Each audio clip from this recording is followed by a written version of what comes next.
As you saw in our last video, as we were baling the hay, it started sprinkling. And then by the time we were bringing in our second trailer load of hay into our shed, it started full on downpouring. So some of the hay we were not able to salvage whatsoever, and that's just going to be used as mulch in the garden. What we did get in the shed, some of it just got rained on the exterior surface. And so the idea is we're going to pull all of the hay that got wet on the exterior, get it out here in the sun and get it drying and see how much of that we can salvage.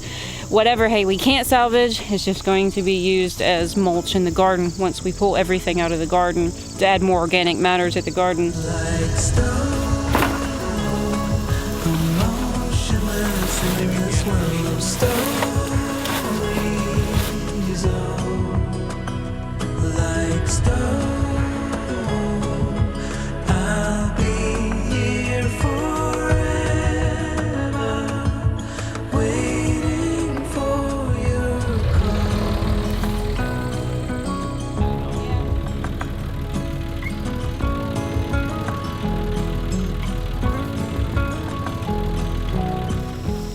One more.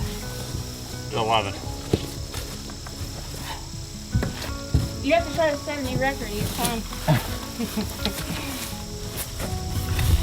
Lovers come, lovers go,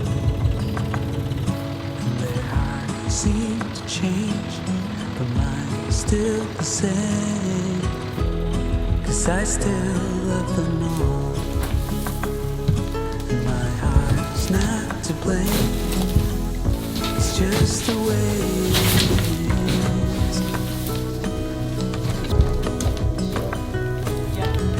Of course, nothing is going to go to waste. The only sad thing about it is that getting goats this winter was highly dependent on having this hay available to feed them. And if we don't have enough hay, then we're going to wait till the spring to get goats. Like stone, I'm motionless in this world of stories. Like stone, I'm fixed in a framework that is moving beyond my control. Like stone, I'm motionless in this world of stories. Yesterday we went and collected all the hay bales that got completely saturated that we left out into the field, and we're going to be moving those into the garden today just to use as mulch. And we thought we had baled 90 bales because that's what the counter said on our baler, but apparently the counter on the baler is undercounting. We actually baled 114 bales. We were able to get in before the rain really saturated everything, 77 bales that looks like we're going to be able to salvage, and we lost 37. So not really too bad considering the circumstances. We had been letting the chickens free range for part of the summer, and here recently we decided to go ahead and close them back off in that area because it is, after all, September now, and we've had a lot more hawk activity going on.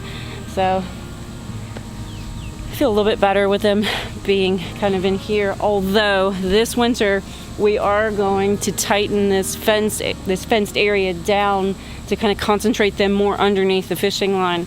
I think Kaja misses having the chickens running around. I'm going to be working on potatoes today, and later on I need to go out and get some tomatoes. I'll wait for it to cool off and do that this evening. And Glenn's going to be flipping that hay throughout the day to try to get it as dry as possible. It's going to be a busy day. Come on, baby. Too hot, isn't it? Told you. Last year I had planted 25 pounds of Kennebec seed potatoes, and we'd also planted, I don't know how many pounds of the potatoes that we had stored under the house, but I'm not even counting those because they didn't really produce. So I'm just counting the 25 pounds of the Kennebec seed potatoes that I planted. For next year, I want to double the number of seed potatoes.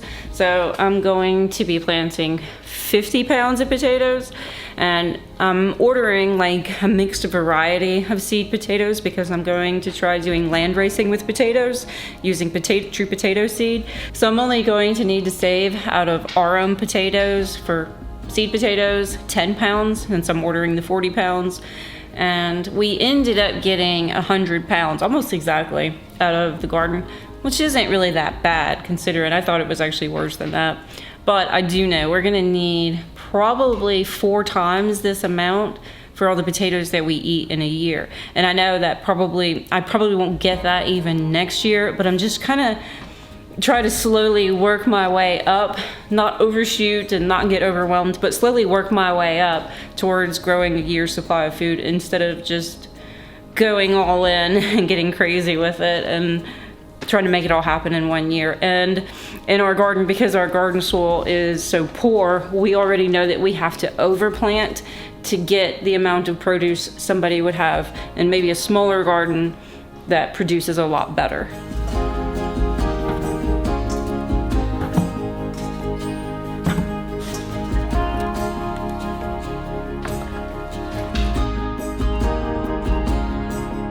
So this year what we're going to try is putting all the potatoes in a bucket, and we're gonna bury the bucket all the way up to the lid, but not bury the lid, and we're gonna stick a whole bale of hay on top of the bucket.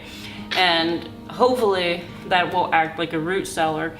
And the reason we're not burying the bucket entirely, the lid and everything, is because I'm a little worried about water ingress, especially with our heavy clay soil. It could, if that hole fills up with water, which probably will, especially in the wintertime when snow melts and everything, we're worried that, the water, will get into the bucket. And we'll see how well it works this year, because if it doesn't, then instead of having 50 pounds of seed potato, I'll have 40, which isn't a huge loss, but be a little disappointing. But we have to keep trying different things because we don't have a root cellar as much as we would love to have one. It's just definitely not something that we can put on our project list right now with all the projects we have going on. And even finishing the goat barn project has been difficult right now. So you do things when you have time to do them. Everything takes a long time.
These are the hay bales that were out in the field when we got that heavy downpour, and there was just no saving them at that point, obviously.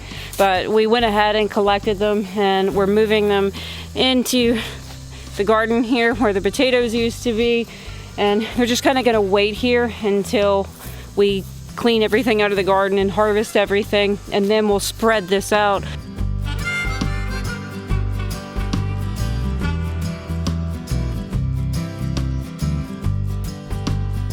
The garden is definitely nearing its final days, but there is a ton of tomatoes out here I need to get. And this evening I'm gonna go ahead and start processing these into sauce and possibly go ahead and start canning some of this, because I'm planning to can all my sauce this year. Last year I just froze it because I think I only had like 5 1-gallon Ziploc bags full of sauce. It wasn't worth messing with the canner. I've seen pictures of this before, and I know there's a name for it, but I don't know exactly what it's called, so let me know. And is it a fungus? It almost looks like a genetic deformity, but I don't think it is. Isn't it something people eat? It doesn't look tasty. But I'd like to know what that's called. The first time I've ever seen it, I mean, in my garden, it's the first time I've ever seen it.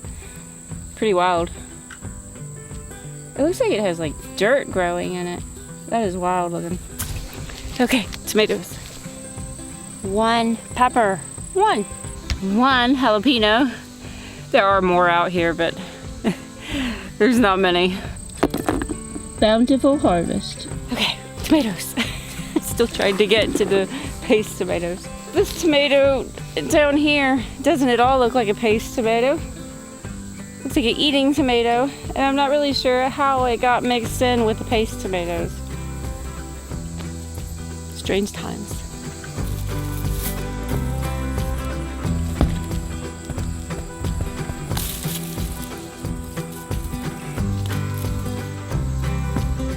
Oh my! Look at the size of this guy. That is the biggest paste tomato I have ever grown.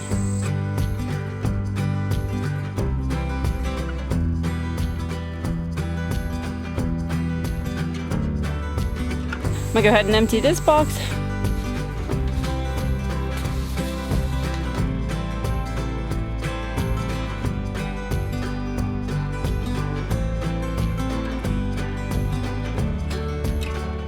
All right, round 2.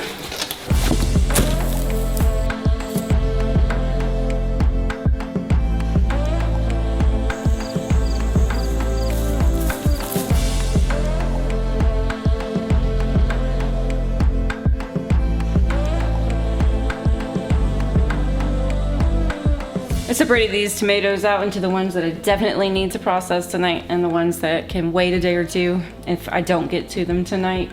But I'm gonna go get cleaned up because it was really humid outside and sticky, and I'm gonna make a loaf of bread before I get started on this.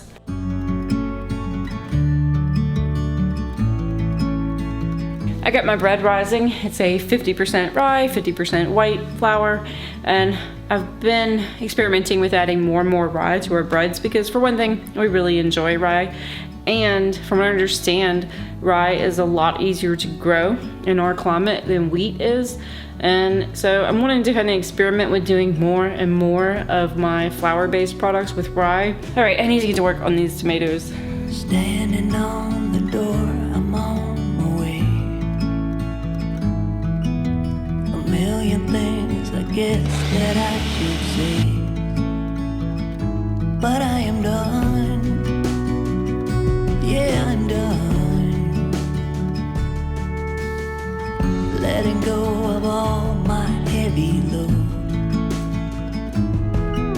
I waited for the moment to unfold. Nobody's gonna make me feel I'm going down. Doing alright, I'm doing okay. I stand up and take it as I go. Doing alright, I'm doing okay. Stronger than ever. Faded, it's not a shade of mine. All in all, I'm doing fine. Doing alright, doing okay. Got late on me, and it took me longer to do everything. Longer than I thought it was going to. Always does. I'm always overly ambitious. So I'm just gonna boil my sauce down for a couple hours and then call it a night, put it in the fridge, and finish it up tomorrow and get it canned. But I'm beat. It was a long, busy day.